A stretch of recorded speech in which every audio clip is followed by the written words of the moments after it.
Hello dear student, welcome to our YouTube channel. आज के video में अपन बात करेंगे DSSB के पेपर सॉल्यूशन के बारे में बात करेंगे, कौन कौन से एग्जाम में क्वेश्चंस पुटअप हुए हैं और साथ ही साथ इंपॉर्टेंट क्वेश्चंस की बात करेंगे। वर्ल्ड जीके, करंट अफेयर्स और इमेज बेस्ड क्वेश्चन की अपन बात करेंगे। तो वीडियो काफ़ी इंपॉर्टेंट रहने वाला है, लास्ट तक जरूर बने रहेगा। और आपने अभी तक मेरे चैनल को सब्सक्राइब नहीं किया है तो प्लीज़ ऑनलाइन नर्सिंग स्टडी को सब्सक्राइब करें, एक प्यारी सी कमेंट करें और प्रेस बेल आइकन को ऑन जरूर करिए। चलिए आगे बात करते हैं अपन। आप फर्स्ट क्वेश्चन है अपना green colour suction catheter number आपका रहेगा 14 फ्रेंच। ये क्वेश्चन पूछा गया था। ग्रीन कलर सक्शन कैथेटर का नंबर क्या था आपके 14 नंबर। तो सारे सक्शन कैथेटर्स के अपन नंबर्स देख लेंगे, पूरी की पूरी डिस्कस करेंगे। तो ग्रीन कलर का आपका 14 नंबर का फ्रेंच का पूछा गया था क्वेश्चन। इसकी इमेज अपन देख लेते हैं। ये देखो, ये आपका ग्रीन कलर का नंबर 14 फ्रेंच का था, आपके 14 फ्रेंच के नंबर का था। ये आपका ऑप्शन राइट होगा। चलिए अपन बात करते हैं सारी की सारी फ्रेंच साइज उसकी बात करते हैं। साइज आपकी कलर कोड देखेंगे। अगर आपका 6 नंबर का साइज है तो उसको लाइट ग्रीन बोलेंगे, लाइट ग्रीन सक्शन कैथेटर होगा। 8 नंबर का फ्रेंच है वो उसका कलर होगा ब्लू। 10 नंबर का होगा आपका ब्लैक कलर होगा उसका। 10 नंबर का होगा उसका आपका ब्लैक कलर होगा। और 12 नंबर होगा आपका वाइट कलर का होगा। और ग्रीन कलर का होगा आपके 14 फ्रेंच का जो पूछा गया आपके क्वेश्चन में। 14 फ्रेंच आपके क्वेश्चन में पूछा गया था ग्रीन कलर का 14 फ्रेंच का। और 16 फ्रेंच का होगा आपके ऑरेंज कलर का। और 18 आपके रेड कलर का होगा। और 20 आपके येलो कलर का होगा। मेनली आपके ये 4 आते हैं, बाकी मतलब ये रेयर चांस है इनके एग्जाम में पूछे जाने के। बल्कि याद रख लेना, लाइट ग्रीन का फ्रेंच होता है, 6 नंबर का फ्रेंच होता है। और ब्लू कलर की सक्शन कैथेटर की ये साइज होती हैं 8 नंबर का। और ब्लैक कलर के सक्शन कैथेटर की साइज होती हैं 10, वाइट की होती हैं 12। तो इन चारों को याद रखने का एक सिंपल सा ट्रिक है मेरे पास में, बिल्कुल याद रखना आप। सिंपल सा है, इसको याद रखना। GORY से आप रखना गोरी, मतलब गोरी। J का मतलब आप याद रखना ग्रीन, O का मतलब ऑरेंज, R का मतलब रेड और Y का मतलब येलो। तो आप यहाँ से स्टार्ट करना 14 से 16, 18 और आपका 20। ये देखो कैसे होगा।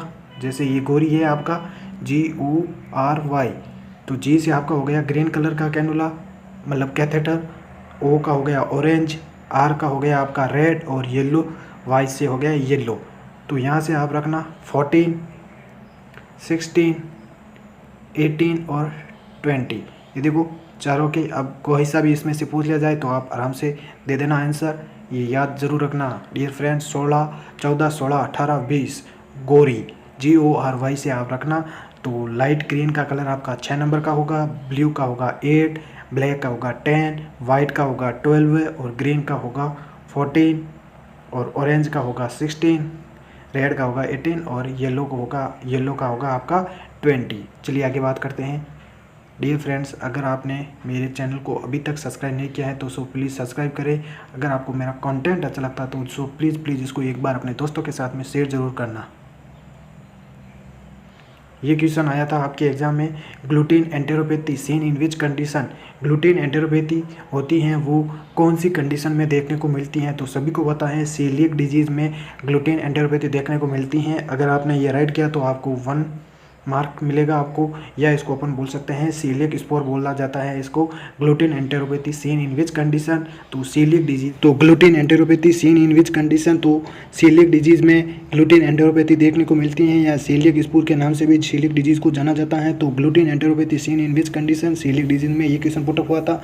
तो इसकी अगर सीलियक डिजीज़ है किसी पेशेंट को तो उसमें कौन सी डाइट को अवॉइड किया जाता है। तो ये एक ट्रिक है, याद रखना इसको ट्रिक को।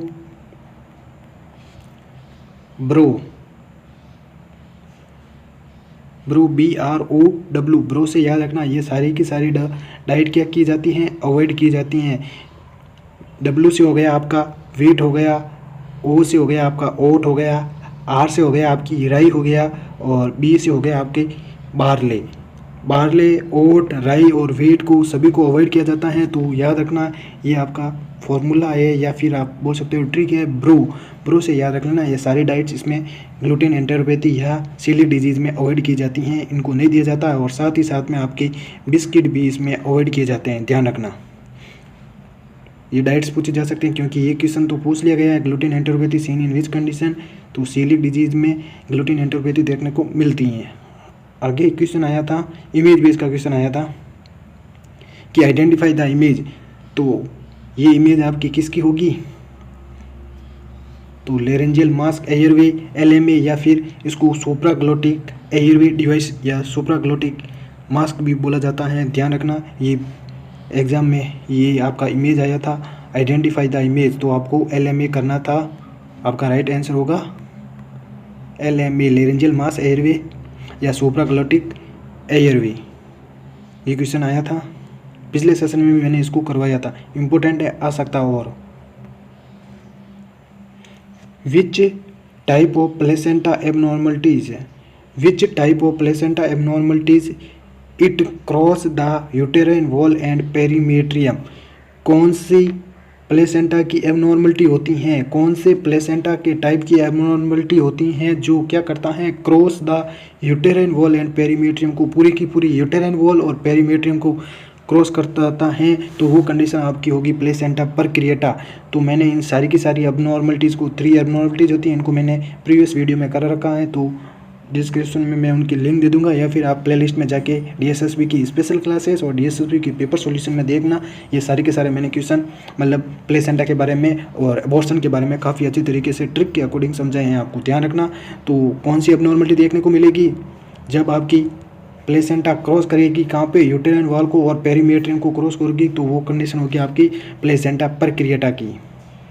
आगे क्वेश्चन आया था, इम्पोर्टेंट है, वेरी वेरी वेरी, वापस पूछा जा सकता है, ये पूछा गया था क्वेश्चन क्योंकि अगले एग्जाम में पुट हो सकता है वापस अगले शिफ्ट में। तो polio vaccine mark while, polio vaccine का मार्क होता है, उसको कैसे मॉनिटर करेंगे, किस लिए यूज किया जाएगा, मतलब उसमें कौन सा तरीका होगा। तो पोलियो वैक्सीन को अपन लगा सकते हैं कि पोलियो वैक्सीन सही है या गलत है। तो VVM होता है, उसमें वैक्सीन वायल मॉनिटर यूज किया जाता है कि वैक्सीन आपकी यूजेबल है या नहीं है, या उसको डिस्कार्ड किया जाएगा। तो VVM उसमें किया जाता है। पोलियो वैक्सीन मार्क वायल होती हैं, VVM वैक्सीन वायल मॉनिटर कैसे किया जाता है, इसको 1 से 3 इमेज में अपन देखेंगे। The vaccine vial monitor says, इसमें क्या होती हैं कि expiry date is not passed, मतलब एक्सपायरी डेट को पास हुई या नहीं हुई है, तो आपकी वायल होगी जो यूजेबल है या नहीं है।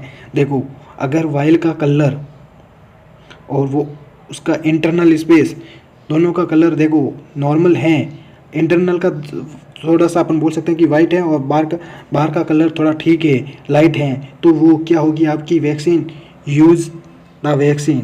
और दोनों का कलर मतलब थोड़ा बहुत है, सेम है दोनों का कलर, इंटरनल और आपकी वायल का कलर, तो use the vaccine first, use कर सकते हैं इसको। अगर दोनों का ही कलर एक पूरा का पूरा एक जैसा हो जाए तो डोंट यूज़ द वैक्सीन, और एक का कलर आपका इंटरनल कलर क्या हो जाएगा, डार्क हो जाएगा, और बाहर का कलर थोड़ा लाइट रहेगा, तो डोंट यूज़ द वैक्सीन। और देख लेते हैं इसकी एक और image, vaccine vial monitor VVM full form भी पूछी जा सकती हैं। तो देखो ये इसका डार्क है, बीच में वाइट है, तो आपकी गुड कंडीशन यूटिलाइज हो सकती हैं, वैक्सीन आप यूज़ कर सकते हो उसको। स्टेज में सेकेंड में क्या होगी, थोड़ा सा अंदर का क्या हो रखा है, डार्क होगा, बाकी थोड़ा ठीक है, तो इसको भी यूज़ किया जा सकता है। और ये देखो दोनों का कलर एक जैसा हो रहा है, तो इसको यूज़ नहीं किया जाएगा। और ये तो आपका अंदर का पूरा डार्क और बाहर का थोड़ा लाइट है, तो इसको यूज़ नहीं किया जाएगा। सिंपल सा है, ये देखो ये है सब सिंपल। बाहर का कलर कैसा है, थोड़ा सा लाइट है, और अंदर का कलर वाइट है, तो आप कैन भी यूज़ कर सकते हो। और बाहर का कलर और अंदर का कलर थोड़ा दोनों लाइट हैं, तो ये यूज हो सकती हैं। दोनों का कलर अगर एक जैसा हो जाए तो आपकी डोंट यूज, और एक का कलर आपका डार्क हो जाए अंदर का कलर और बाहर का कलर थोड़ा सा लाइट है, तो डू नॉट यूज या डोंट यूज पोलियो वैक्सीन।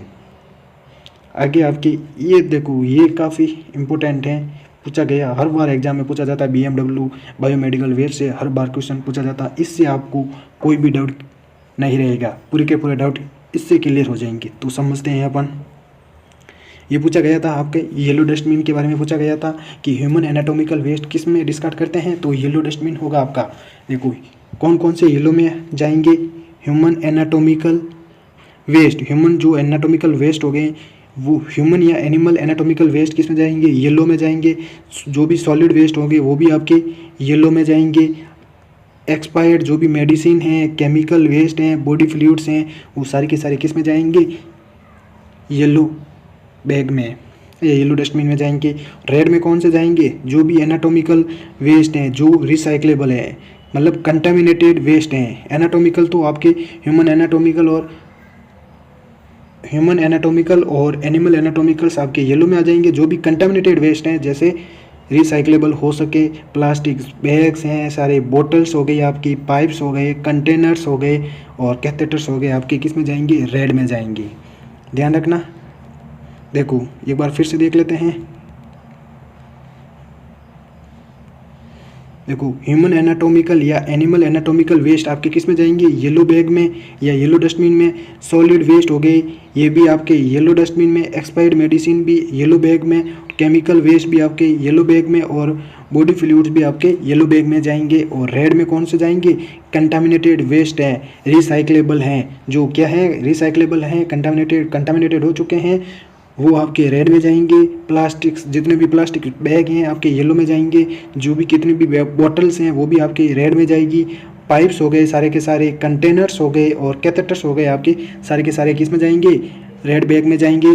और वाइट में कौन से जाएंगे, जो भी स्काल्पल्स हैं आपकी, ब्लेड्स हो गई, निडल्स हो गई, सिरिंजेज हो गई विद फिक्स्ड, जो सिरिंज होती है ना, जैसे इंसुलिन सिरिंज आती हैं उसके साथ में निडल फिक्स होती है ना, वो भी आपके किस में जाएगी, वाइट में जाएगी। शार्प मेटल्स हो गई और नीडल टिप कटर वो भी आपके किस में जाएंगे, वाइट बैग में जाएंगे। आगे देखते हैं। जो आपके ब्लू में कौन से जाएंगे, ब्रोकन ग्लास वेयर्स हैं वो आपके किस में जाएंगे, ब्लू में जाएंगे। साइटोटॉक्सिक वेस्ट है, इंपॉर्टेंट है, साइटोटॉक्सिक वेस्ट से पूछा जाता है कौन से बैग में डिस्कार्ड किया जाएगा, ब्लू में। मेटालिक बॉडी इम्प्लांट्स जो भी आपके मेटालिक बॉडी इम्प्लांट्स किए जाते हैं वो भी आपके किस में जाएंगे, ब्लू में जाएंगे। और contaminated glasses including medicine vials सारे के सारे किस में जाएंगे, ब्लू में जाएंगे। तो इम्पोर्टेंट है कौन सा है आपका, साइटोटॉक्सिक वेस्ट हो गया, ये सिरिंज विद निडल फिक्स्ड ये भी पूछा जाता है। कंटामिनेटेड वेस्ट से क्वेश्चन पूछा जाता है, कैथेटर से, कंटेनर से और पाइप से, और आपका ह्यूमन या एनाटॉमिकल वेस्ट से ये पूछा जाता है क्वेश्चन। तो इम्पोर्टेंट है। और भी पूछा जा सकता है क्योंकि येलो से तो पूछ लिया है, क्या पता वाइट से पूछ लिया, ब्लू से पूछ लिया जाए या रेड से, या फिर वापस येलो से ही पूछ लिया जाए। इतनी सारी शिफ्टें पूछा जा सकता है। अब थोड़ी सी अपन इम्पोर्टेंट क्वेश्चन की बात करेंगे, थोड़ी सी की पॉइंट्स के बारे में देखेंगे। एमसी का मतलब होता है most common thermal disturbance anaesthesia. ऐसा कौन सा most common thermal disturbance anaesthesia है। देखो most common thermal disturbance anaesthesia तो आपका हाइपोथर्मिया होगा। इसके बारे में देखेंगे कि मोस्ट कॉमन आपका थर्मल डिस्टर्बेंस एनेस्थीसिया क्या होता है, क्या कैसे करता है। देखो hypothermia is the most common thermal disturbance that can occur during anaesthesia and surgery. देखो सर्जरी और एनेस्थीसिया देते हैं तो आपका पेशेंट हाइपोथर्मिया में जा सकता है। ये पूछा गया क्वेश्चन में है तो पूछा जा सकता है, इंपॉर्टेंट है। मोस्ट कॉमन थर्मल डिस्टर्बेंस कौन सा होता है, हाइपोथर्मिया। ड्यूरिंग एनेस्थीसिया और सर्जरी के दौरान आपका हाइपोथर्मिया हो सकता है, thermal disturbance hypothermia. Very very important. अगला है, ये पूछा गया था एक एग्जाम में, इंपॉर्टेंट है, star mark. Pulse oximetry measures क्या करता है, SaO2 ऑफ हीमोग्लोबिन का SaO2 मेजर करता है, पूछा जा सकता है। सारे के सारे इंपॉर्टेंट हैं डियर फ्रेंड्स। प्लीज़ ये इसको एक बार शेयर जरूर करना। Inhalational anaesthetic with highest nephrotoxicity, यहाँ पे नेफ्रोटॉक्सिसिटी कौन सी है, इनहेलेशनल एनेस्थेटिक्स। जो इनहेलेशनल एनेस्थेटिक्स होते हैं विद हाईएस्ट नेफ्रोटॉक्सिसिटी, जो इनहेलेशनल एनेस्थेटिक्स होते हैं, उसके साथ में हाईएस्ट नेफ्रोटॉक्सिसिटी होती है, वो कौन सी ड्रग हैं? तो methoxyflurane is the inhalational anaesthetic with highest nephrotoxicity. Methoxyflurane important है, पूछा जा सकता है, स्टार दे देना। Most common cause of airway obstruction in unconscious patient, very very important. देखो most common cause of airway obstruction का मोस्ट कॉमन कोज या कारण क्या है? कौन से अनकॉन्शियस पेशेंट में? तो टंग फॉल होने की वजह से एयरवे ऑब्स्ट्रक्शन हो सकता है इन अनकॉन्शियस पेशेंट में, इंपॉर्टेंट है, पूछा जा सकता है। ये भी इंपॉर्टेंट है, सारे के सारे डियर फ्रेंड्स इंपॉर्टेंट है, एग्जाम के पॉइंट ऑफ व्यू से इग्नोर मत करना। Most definitive method to maintain airway, most definitive, ना कि आपका वो इनिशियल मेथड पूछ रहा हूँ मैं, यहाँ पे है most definitive method to maintain airway को मेंटेन करने का मोस्ट डेफिनेटिव मेथड कौन सा है? तो ईटी ट्यूब से, एंडोट्रेकियल ट्यूब से आप एयरवे को मेंटेन कर सकते हो, इंपॉर्टेंट है। इसकी इमेज देख लेना, या प्रीवियस वीडियो में मैंने इसको डिस्कस किया है, जरूर देखना उसको।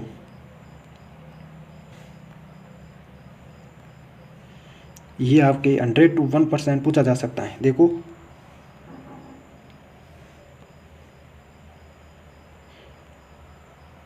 इंपॉर्टेंट है, पूछा जा सकता है। Most reliable and best indicator for CPR, most reliable और बेस्ट इंडिकेटर ऑफ सीपीआर का कौन सा है? तो कैप्नोग्राफी होती है, जो क्या करता है? मोस्ट रिलायबल और best indicator of CPR cardiopulmonary resuscitation होता है, उसको क्या करता है? जो बेस्ट इंडिकेटर और रिलायबल मेथड होते हैं वो आपका कैप्नोग्राफी होता है। कैसे होता है कैप्नोग्राफी? जैसे आपकी ये ईसीजी हो गई, सपोज दैट आप ईसीजी हो गई, ये ऐसे ये मॉनिटर करता है, इसको कैप्नोग्राफी बोला जाता है। नॉर्मल से ये कैप्नोग्राफी है, इसको ध्यान रखना बस। देखो most reliable and best indicator of CPR, CPR का मोस्ट रिलायबल और बेस्ट इंडिकेटर कौन सा है? कैप्नोग्राफी। डियर फ्रेंड्स, अगर आपने अभी तक मेरे चैनल को सब्सक्राइब नहीं किया है तो सो प्लीज़ इसको सब्सक्राइब करें, अपने दोस्तों के साथ में शेयर ज़रूर करना। अगला इंपॉर्टेंट है most effective clinical indicator of CPR. अपने उस टाइम बात किया कि मोस्ट इंडिकेटर बात किया था, तो इसमें मोस्ट इफेक्टिव क्लिनिकल इंडिकेटर की बात कर रहे हैं। क्लिनिकल इंडिकेटर ऑफ सीपीआर तो कौन सा होगा? Palpation of carotid pulse. आपकी कैरोटिड पल्स को इसमें क्या किया जाएगा? पाल्पेट किया जाएगा। Palpation of carotid pulse is the most effective clinical indicator of CPR. दोनों क्वेश्चन अलग हैं, इंपॉर्टेंट हैं एग्जाम के पॉइंट ऑफ व्यू से। 100 to 1% आपके एग्जाम में पूछे जाएंगे question. Most effective clinical indicator of CPR, तो पाल्पेशन ऑफ कैरोटिड पल्स को पाल्पेट करके अपन पता करेंगे कि आपका सीपीआर कैसा है, मोस्ट इफेक्टिव हो गया है, मतलब इफेक्ट लग रहा है। आगे इम्पोर्टेंट बात करते हैं अपन, best way to maintain airway in cervical cord injury. कई बार एग्जाम में पूछा गया क्वेश्चन है।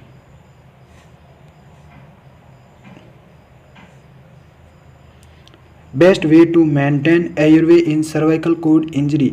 सर्वाइकल कोड इंजरी के पेशेंट में ऐसा कौन सा बेस्ट वे तरीका है जो अपन मेंटेन करें उनकी एयरवे को? तो ट्रेकियोस्टोमी से आप सर्वाइकल कोड इंजरी के पेशेंट में उसका एयरवे क्या कर सकते हो? मेंटेन कर सकते हो। ये एक बेस्ट तरीका है सर्वाइकल कोड इंजरी के पेशेंट में एयरवे को मेंटेन करने का। ट्रेकियोस्टोमी इज द ट्रेकियोस्टोमी आपका होगा best way to maintain airway in cervical cord injury, tracheostomy. आगे बात करते हैं अपन muscle relaxant of choice for cardiac patient. Muscle relaxant choice for cardiac patient के लिए कौन सी ड्रग दी जाएगी? Vecuronium. Vecuronium drug of choice होती हैं जो कार्डियक पेशेंट को दी जाएगी मसल रिलैक्सेंट के लिए। Muscle relaxant of choice for cardiac patient vecuronium या वैक यूरोनियम, कुछ भी बोल सकते हो। वैक यूरोनियम से नाम याद रख सकते हो। Vecuronium is the choice for cardiac patients muscle relaxant. आगे बात करते हैं अपन नॉन डीपोलराइजेशन। ये क्या बोला जा रहा है? Non depolarizing muscle relaxant of choice for intubation के लिए कौन सा है? Rock uranium. वो क्या था? वैक यूरेनियम था। ये क्या है? Rock uranium. ये क्या होता है? Non depolarizing muscle relaxant of choice for intubation के लिए रॉक यूरेनियम वो था। वैक यूरेनियम कार्डियोपेशन के लिए, मसल रिलैक्सेंट के लिए था। आगे बात करते हैं most common post operative complication of intubation, very very important. Most common post operative complication of intubation का पोस्ट ऑपरेटिव कॉम्प्लिकेशन क्या होता है? शॉर्ट थ्रोट हो सकता है उस पेशेंट को, ध्यान रखना, इंपॉर्टेंट है। आगे बात करते हैं inhalational anaesthetics are made non inflammable by addition of fluorine, या फ्लोरीन बोल सकते हो कि एक इनहेलेशनल एनेस्थेटिक्स होते हैं वो किससे बने होते हैं? आर मेड, किससे बने होते हैं? नॉन इन्फ्लामेबल बाय एडिशन, उसमें क्या ऐड किया जाता है? फ्लोरीन ऐड किया जाता है या फ्लोरीन ऐड किया जाता है। इंपॉर्टेंट है, इनहेलेशनल एनेस्थेटिक्स किससे बने होते हैं? फ्लोरीन से बने होते हैं, जो कि होते हैं आपके non inflammable. Inhalational agent causing hyperglycaemia 100 to 1% important है, पूछा जाएगा। इनहेलेशनल जो भी एजेंट्स होते हैं वो क्या कोज करते हैं? हाइपर ग्लाइसेमिया कोज करते हैं। वो कौन से? इनहेलेशनल होते हैं। तो आपकी जो क्लोरोफॉर्म होती हैं is the inhalational agent causing hyperglycaemia.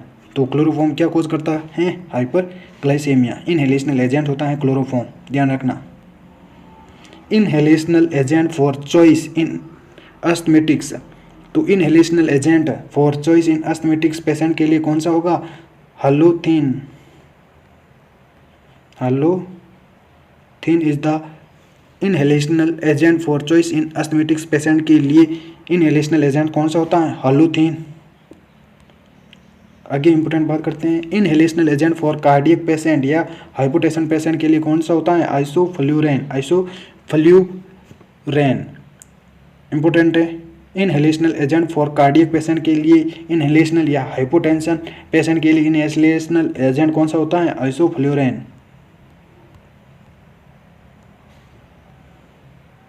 Important है severe hypotension is caused by, severe hypotension किसके कारण होता है?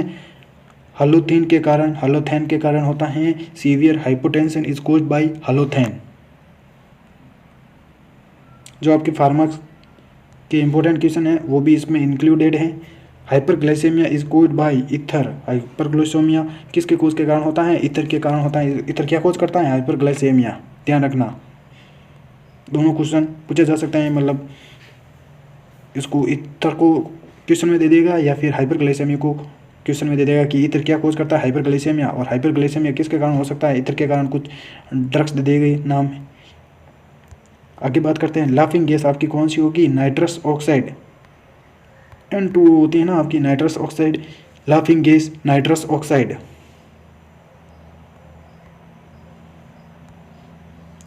ओनली कंप्लीट एनेस्थेटिक एजेंट कौन सा होता है? Ether is the complete anaesthetic agent. Ether होता है ओनली कंप्लीट एनेस्थेटिक एजेंट का नाम बताइए, तो ether is the only complete anaesthetic agent. Very very important पूछा जा सकता है। Pin index of oxygen, pin index of oxygen is, pin index जो होता है मतलब बोल सकते हैं कि एक वो करेक्ट आपका सिलेंडर ट्यूब से कनेक्ट हुआ है नहीं हुआ है, उसको पिन इंडेक्स बोला जाता है। तो pin index of oxygen is, oxygen के लिए कौन से होते हैं पिन इंडेक्स? 2 और 5 होते हैं। The pin index for oxygen is 2 और 5 होते हैं। पूछा जा सकता है, इंपॉर्टेंट है। The pin index for oxygen is 2 और 5। क्या होता है pin index? The pin index is a safety system that uses a configurational for of holes in a cylinder, जो होल्स होते हैं सिलेंडर के अंदर, valve to ensure that the correct regulator is connected. जो रेगुलेटर्स होते हैं, holes होते हैं, जो इसमें जो रेगुलेटर्स लगे होते हैं वो इंडिकेट करते हैं कि वो करेक्ट है या नहीं है। करेक्ट रेगुलेटर इज कनेक्टेड, जो सही तरीके से कनेक्टेड हैं या नहीं है टू द सिलेंडर से। This minimises the risk of incorrect gas delivery. ये क्या करती हैं? मिनिमाइज करता है risk of incorrect gas delivery को। तो 2 और 5 होता है पिन इंडेक्स ऑक्सीजन के लिए। तो आपका नाइट्रोजन ऑक्साइड के लिए कितना होता है? 3 और 5 पिन इंडेक्स होता है। 3 और 5 आपका होता है नाइट्रोजन ऑक्साइड के लिए। एयर के लिए आपका होता है 1, 5। इंपॉर्टेंट है, पूछे जा सकते हैं। देखो आपका ऑक्सीजन के लिए तो हो गया आपका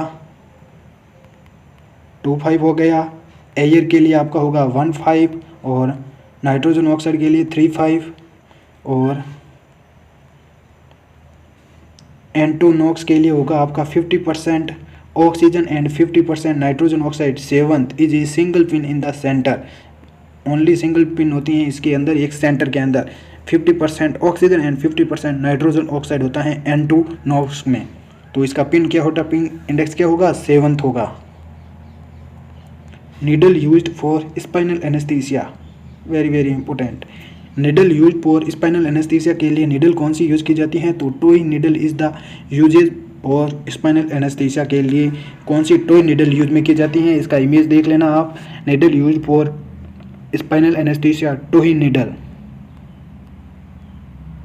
most common used IV agent for induction, most common use IV agent for induction के लिए मोस्ट कॉमन आईवी एजेंट कौन सा होता है, thiopentane is the most common agent for IV induction.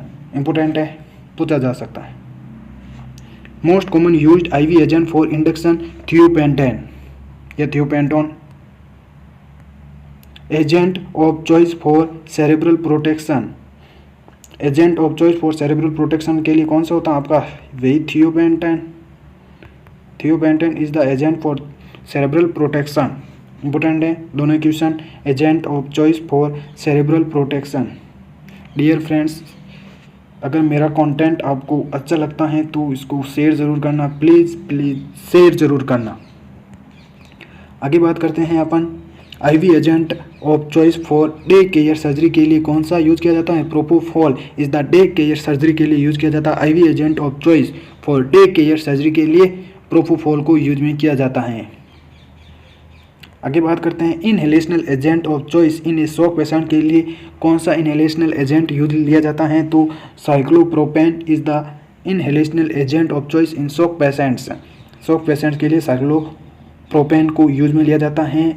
Inhalational agent of choice in shock patient cyclopropane. आगे बात करते हैं, most common risk factor for spinal epidural abscess. देखो most common risk factor for spinal epidural abscess से कौन सा होगा आपका, DM diabetes mellitus. Most common risk factor for spinal epidural obsess का मोस्ट कॉमन रिस्क फैक्टर कौन सा है, diabetes mellitus. IV agent causing maximum nausea and vomiting, IV agent कौन सा होता है जो मैक्सिमम नोजिया एंड वॉमिटिंग करता है, तो इटोमीडेट इज द आईवी एजेंट जो मैक्सिमम कोज क्या करता है, नोजिया और वॉमिटिंग, इटोमीडेट। आगे बात करते हैं, agent of choice for pre operative sedation. Pre operative sedation के लिए कौन सा चॉइस ऑफ एजेंट यूज में लिया जाता है, तो midazolam is the choice of agent for pre operative sedation के लिए मिडाजोलम का यूज में लिया जाता है। इंपॉर्टेंट है, agent of choice for pre operative sedation midazolam. Drug of choice for shivering, very very important, 3 star mark दे देना। Drug of choice for shivering के लिए पैथिडीन। डियर फ्रेंड्स, इन सारे क्वेश्चन को अपनी नोटबुक में लिखते रहना आप। Drug of choice for shivering pethidine is the drug of choice for shivering के लिए पैथिडीन दी जाती हैं। इंपॉर्टेंट है, पूछा जा सकता है। आगे हैं, most common used anaesthetic techniques कौन सी होती हैं, spinal anaesthesia. Most common used anaesthetic techniques कौन सी होती हैं, स्पाइनल एनेस्थीसिया। इंपॉर्टेंट है, पूछा जा सकता है। Most common used anaesthetic technique कौन सी हैं आपकी, spinal anaesthesia is the anaesthetic technique use की जाती है मोस्ट कॉमनली। देखो डियर फ्रेंड्स, ये भी आपके लिए काफ़ी इंपॉर्टेंट है। जो डैम्स होते हैं वो कहाँ पे हैं, मतलब उसकी जो भी उसका लोकेशन पूछ लिया जाता है कि ये आपका सरदार, आपका कोई भी सरदार वल्लभ ये पूछ सकता है कि ये डैम कहाँ पे हैं, कौन से स्टेट में है, कौन सी जगह पे हैं। तो सारे डैम्स अपन देखते हैं, इंपॉर्टेंट डैम्स की बात करते हैं जो मेजर डैम्स पूछे जाते हैं एग्जाम में। Here are some of the major dams in India located in different state, मतलब मेनली आपके इंडिया के ही पूछे जाएंगे। तो टिहरी डैम आपके कहाँ पे हैं, उत्तराखंड में हैं। पूछे जाते हैं, मतलब ये डैम आपके कौन से स्टेट में है या कौन से ज़िले में है पूछा जाता है। तो टिहरी डैम आपके कहाँ पे हैं, उत्तराखंड में है। और भाखड़ा डैम आपके कहाँ पे हैं, हिमाचल प्रदेश में है। और हीराकुंड डैम कहाँ पे है, उड़ीसा में, इम्पोर्टेंट है। हीराकुंड डैम इम्पोर्टेंट है। हीराकुंड डैम कहाँ पे है, उड़ीसा में। और नागार्जुना सागर डैम कहाँ पे हैं, आंध्र प्रदेश में है, एपी में है। एपी में नागार्जुना सागर डैम है। और सरदार सरोवर डैम कहाँ पे है, गुजरात में, ये भी इम्पोर्टेंट है। सरदार सरोवर डैम गुजरात में है। और इंदिरा सागर डैम कहाँ पे है, मध्य प्रदेश, एमपी में है। इंदिरा सागर डैम कहाँ पे है, मध्य प्रदेश में है। और राणा प्रताप सागर बांध कहाँ पे है, इम्पोर्टेंट है, राजस्थान में है। राणा प्रताप सागर बांध कहाँ पे है, राजस्थान में है। और मैटूर डैम कहाँ पे है, तमिलनाडु में, इम्पोर्टेंट है। मैटूर डैम कहाँ पे है, तमिलनाडु में है। और इडुक्की डैम कहाँ पे है, केरला में है आपका इडुक्की डैम। और कोयना डैम कहाँ पे है, महाराष्ट्र में है। तो इम्पोर्टेंट डैम्स की बात करते हैं अपन। टिहरी डैम हो गया आपका उत्तराखंड में। टिहरी डैम कहाँ पे है, उत्तराखंड में पूछा जा सकता है, इम्पोर्टेंट है टिहरी डैम। और भाखड़ा डैम कहाँ पे है, हिमाचल प्रदेश में है, ये भी इम्पोर्टेंट है। हीराकुंड डैम कहाँ पे है, उड़ीसा में, कई बार एग्जाम में पूछा गया था हीराकुंड डैम कहाँ पे है, उड़ीसा में है।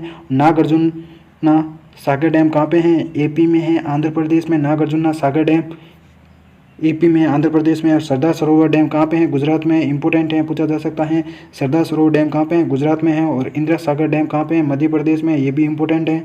और राणा प्रताप सागर डैम कहाँ पे है, राजस्थान में, वेरी वेरी इंपॉर्टेंट।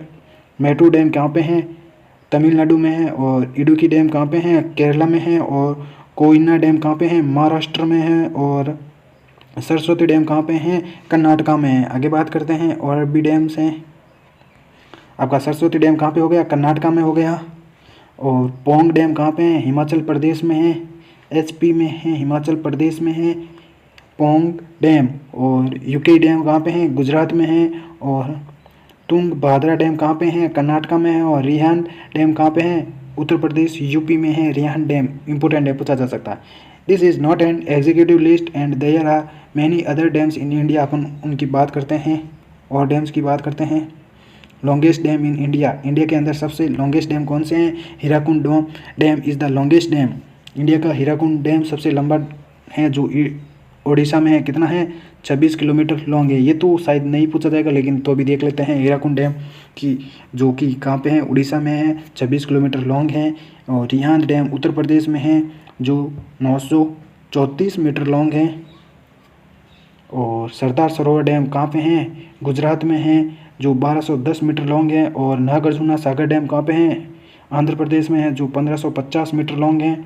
और टिहरी डैम उत्तराखंड में है, 575 मान सकते हो, 575 मीटर लॉन्ग हैं ये। मतलब इनकी लंबाई नहीं पूछी जाएगी, ये पूछा जाएगा कि ये डैम कहाँ पे हैं, कौन से स्टेट में है। हीराकुंड डैम कहाँ पे है, उड़ीसा में है। रिहांद डैम कहाँ पे है, आपका उत्तर प्रदेश में है। सरदार सरोवर डैम कहाँ पे है, गुजरात में है। और नागार्जुना सागर डैम कहाँ पे हो गया, आपका यूपी हो गया, आंध्र प्रदेश हो गया। और टिहरी डैम आपका हो गया उत्तराखंड हो गया, जो कि 575 मीटर लॉन्ग है।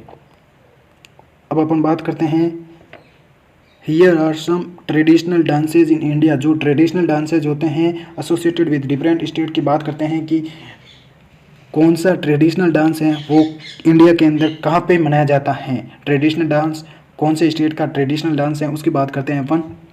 अलग अलग स्टेट का अलग अलग डांस होता है, उसको अपन देखेंगे। भरतनाट्यम कहाँ का है, तमिलनाडु का है, इम्पोर्टेंट है। भरतनाट्यम डांस कहाँ का है, तमिलनाडु का। और कथक कहाँ का है, उत्तर प्रदेश का है। कथकली कहाँ का है, केरला का है। और मणिपुरी कहाँ पे है, मणिपुर से मणिपुरी याद रखना। और ओडिशा से ओडिसी याद रख लेना। और मोहिनीअट्टम बोल सकते हो, केरला का है। या मोहिनीअट्टम कहाँ का है, केरला का है। और कुचिपुड़ी कहाँ का है, आंध्र प्रदेश का है। और गरबा कहाँ का है, सभी को बताएं, गुजरात का। दया भाभी याद रख लेना, गरबा से गुजरात का। और रास कहाँ का है, गुजरात का है। और लवानी कहाँ का है, महाराष्ट्र का है। और भंगड़ा कहाँ का है, पंजाब का है। और पंजाब का एक और है गीडा, कहाँ है गीडा ट्रेडिशनल डांस, पंजाब का। गीडा पंजाब का है।